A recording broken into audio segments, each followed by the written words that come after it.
Orlah based salad. Right here. Okay. Okay, base dollar. Whatever comes to ferment or seasons or renders meduma with truma or with orlah or with kilal hakaram is forbidden. Beit Shammai says it also renders unclean, but Beis Hillel says it never renders unclean unless it contains the bulk of an egg.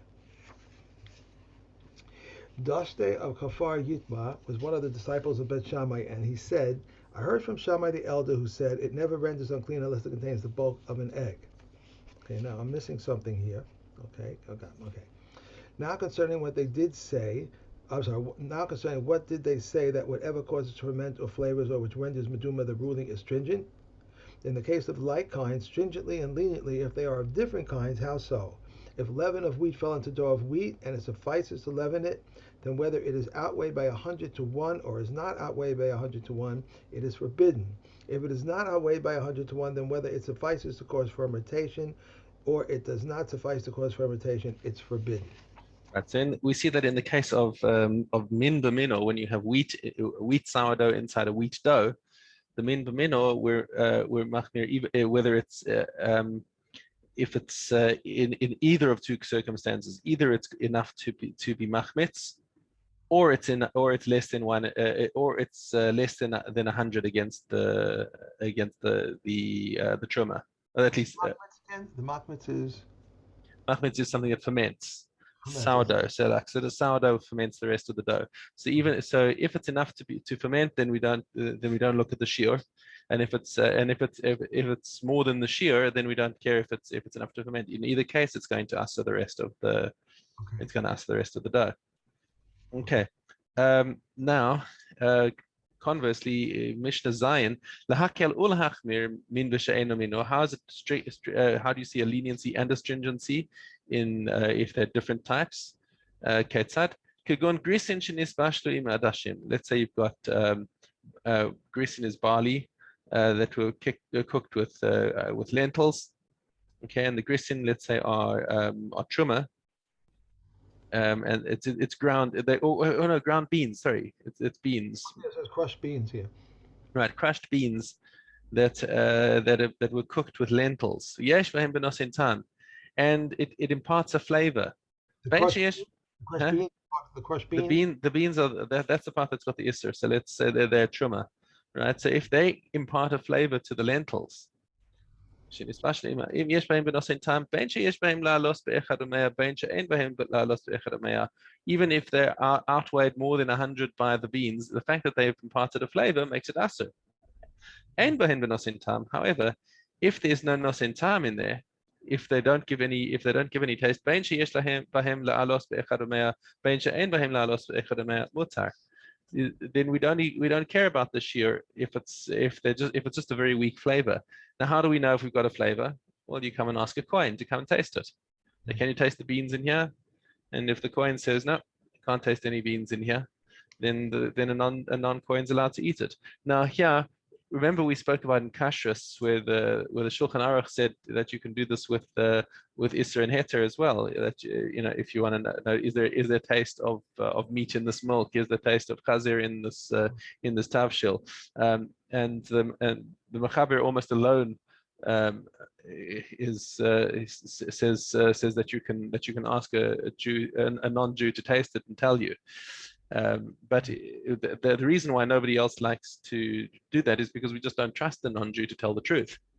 But when it comes to something that be'etzim is heter for the coin, and we trust the coin, so there's no problem. Everyone would agree that for a coin to taste it and tell you if there's truma or not, you can rely on him.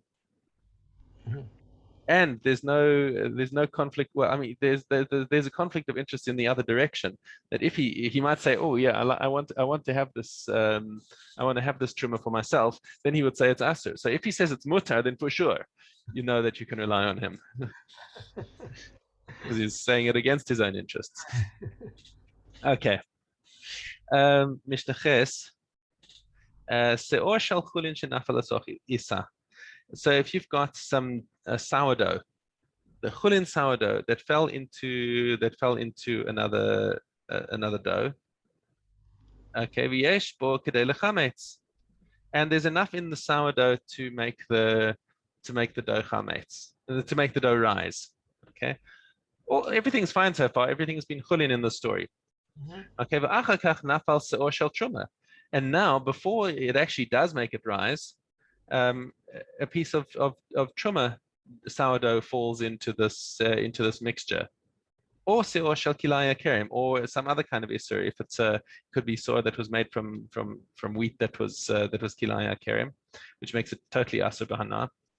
V'yesh bo kedei lechametz, and the second piece of isser has got enough in it to make the dough rise.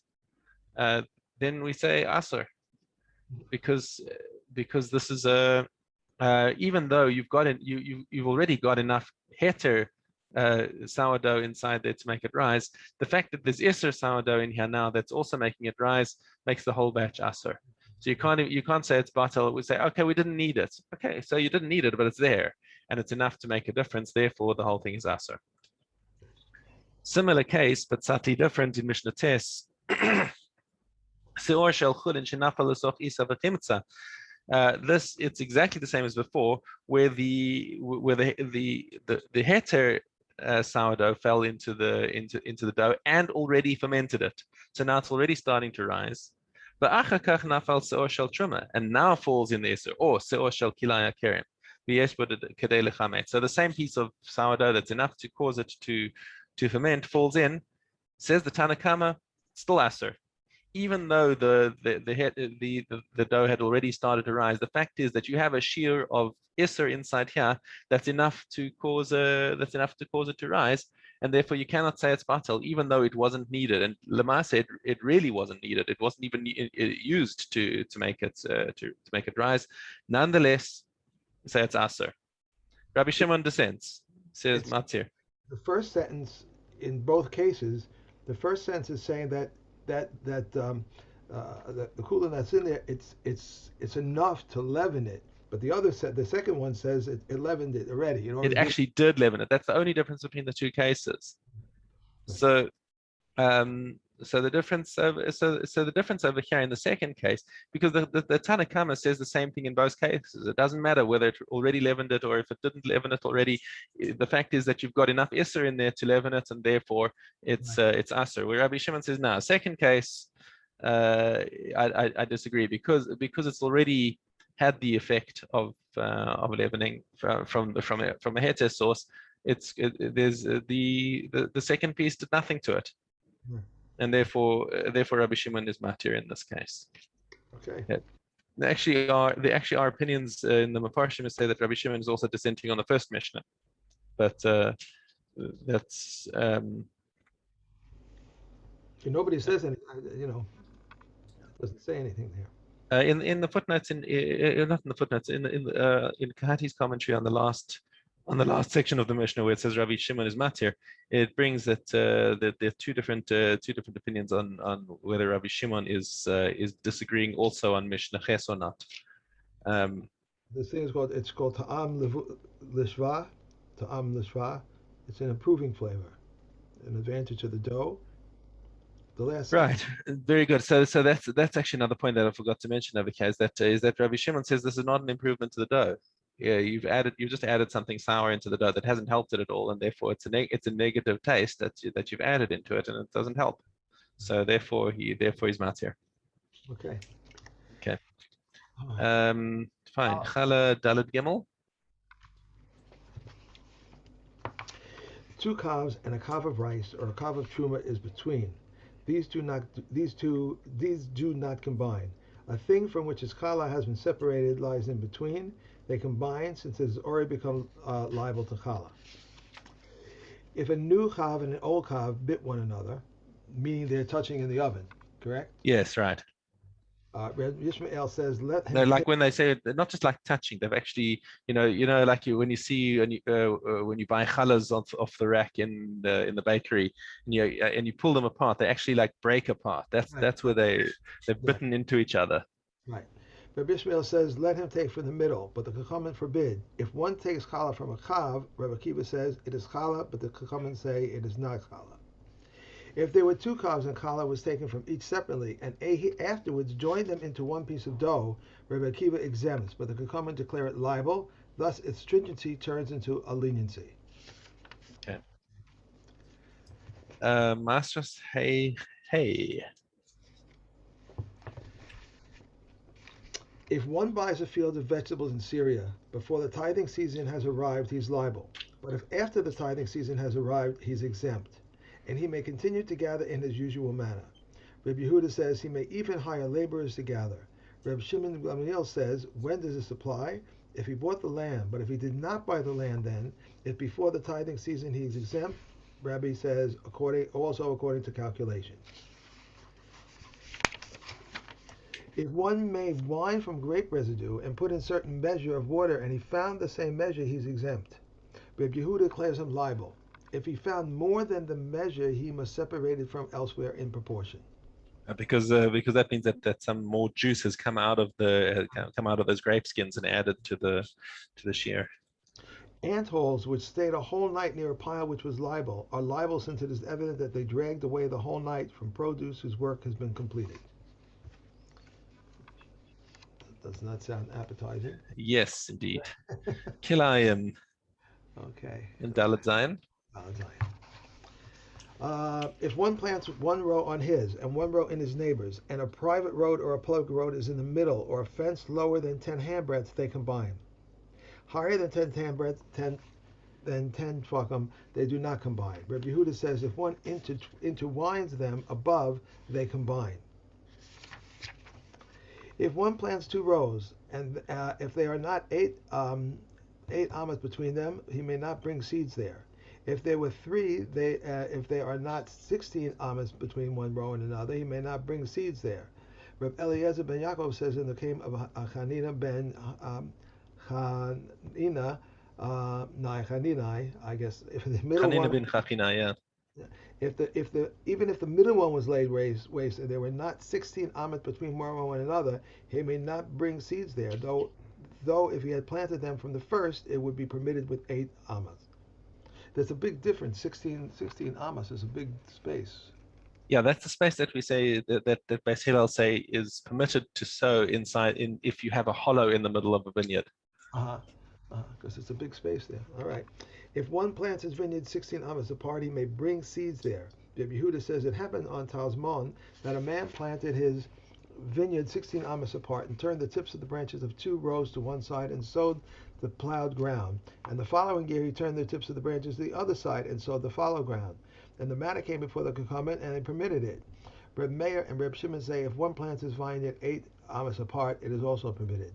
Then we had another Mishnah where the tips had to go to one side and the other one to the other side. That's right. If you have 2 different species and you make if you plant them right next to each other, as long as you train them in the opposite direction, so it's clear that they are separated.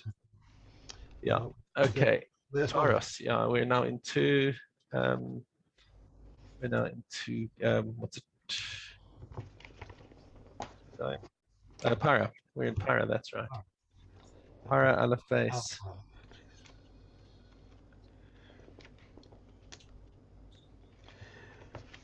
Reb Yossi Hagili says Param are within their second year, as it is stated, a second bull shall you take for a chatas offering. But the Chachamim say even within the third year. Reb Meir says even within the fourth year and even within the fifth year they are permitted, except that we do not bring older animals because of considerations of dignity. Lambs are within their first year and rams are within the second year, and with all of them the year is reckoned from birthday to birthday. A sheep in its 13th month is acceptable neither as a ram nor lamb. Reb Tarfon calls it a palgas. Reb Ben Azaz calls it a noched. Reb Yismael calls it a pakadigma. If he offered it, he brings it with the libations of a ram, but he does not count toward his obligated offering. It is then 13 months and a day it's a ram. The communal katos offering and the Orlah offerings, the individual katos, the asham offering of a nazir and the asham offering of a mitzvah are acceptable from day 30 and on. And even on day 30, if he offered them on the 8th day, they're acceptable. Vowed offerings and donated offerings of firstborn, the animal tithe, and the Pesach offering are eligible from the day 8 and on, and even on the 8th day. Okay. Okay. And we get to finish now Seder Nezikin. Where did I put it? Horios Gimel Ches. Yeah, but here we go. Put them in different order. Okay.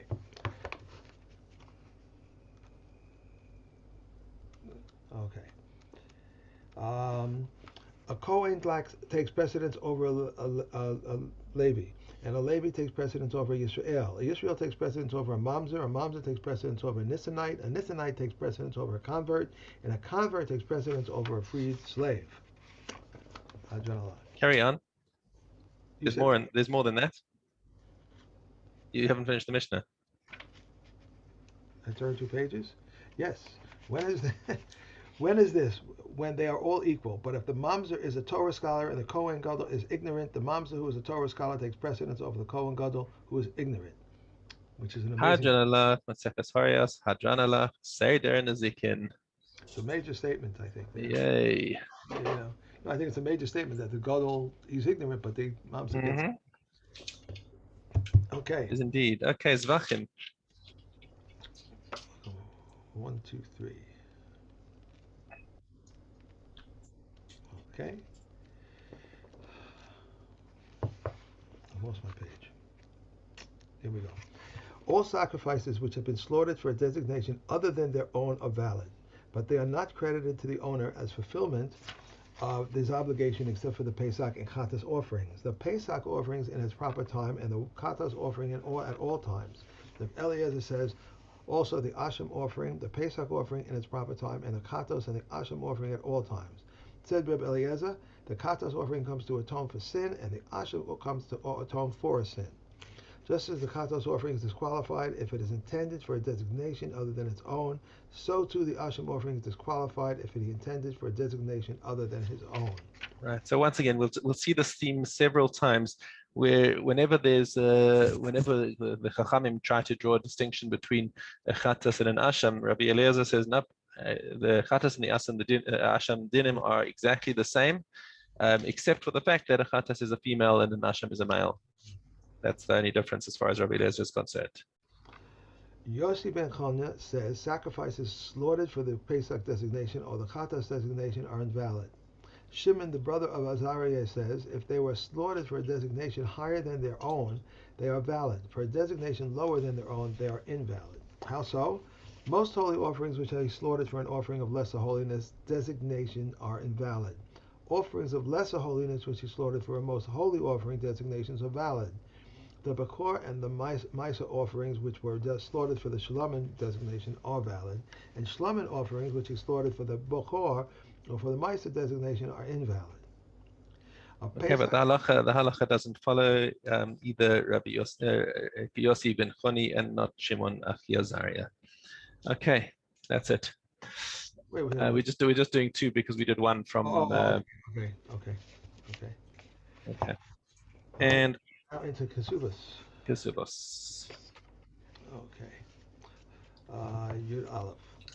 If he did not write, daughters that you will have from me shall live in my house and be supported from my property until they are married, he is nevertheless liable, since it is a condition established by the court.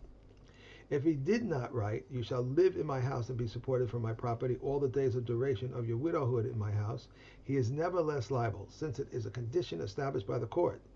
In this manner the people of Yerushalayim used to write, the people of the Galil used to write like the people of Yerushalayim. The people of Judea used to write until the heirs wish to give you your ketubah, and therefore if the heirs so desired, they may give her ketubah and dismiss her. The halacha does not follow the Anshe Yehuda, it follows the Anshe Yerushalayim and the Galil. Although they said a virgin collects 200 zuz and a widow collects 100, if he wishes to add even 10,000 zuz, he may add. And if she became widowed or divorced, either after Erison or after Nisuin, she collects all. If Elazar ben Azariah says after Nisuin she collects all, after using a virgin collects 200 zuz and a widow 100, because he wrote it for her only on the condition of marrying her. Reb Yehuda says if he wishes he may write for a virgin a contract of 200 zuz, and she writes I have received from you 100, and for a widow 100, and she writes I have received from you 50.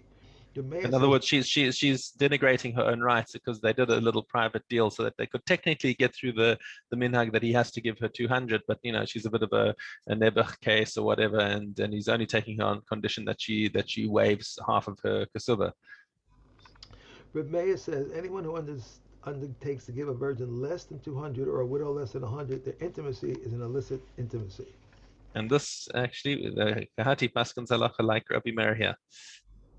Hmm. Yeah. Um, Um, so, so, I, don't, so I don't know why I think this, but I would think that the widow would get more than the virgin. I mean, I guess the virgin is worth more because she could marry a Kohen or whatever, but no, the widow, so can a widow. excuse me? A widow can also Right, marry a right, right. Kohen. But I'm just thinking that, the virgin was never married before, but here this widow has been living, she was living with him for 20 years or 25 years, and No, no, no. You're missing the point. It's when she enters the chuppah as a widow. okay. What goes on to her kasuba?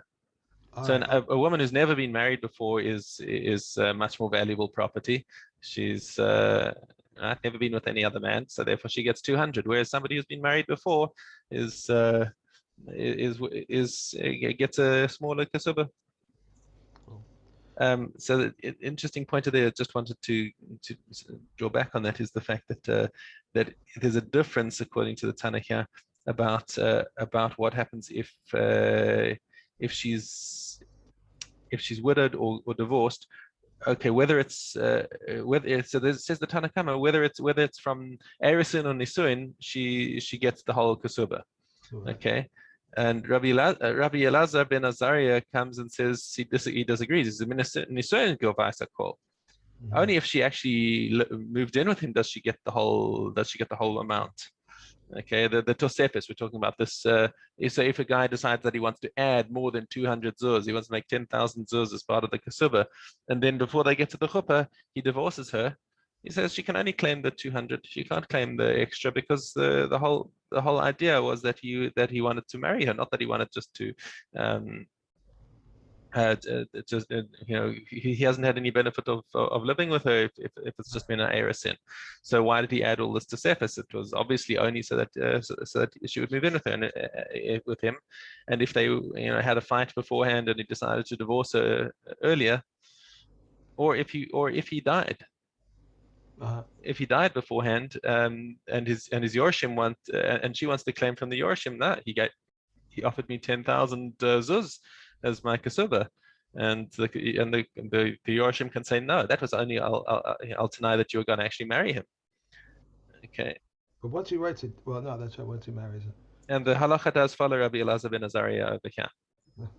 Okay, but in terms of the basic 100 or 200, that she would still be able to collect. Correct. Okay. And that's it. Well, that's it. Okay. Yeah, that's it. Okay. Okay. I hope your computer gets fixed. This computer is not going to get fixed until I reformat it, and I'm not going to reformat it because it's not worth it.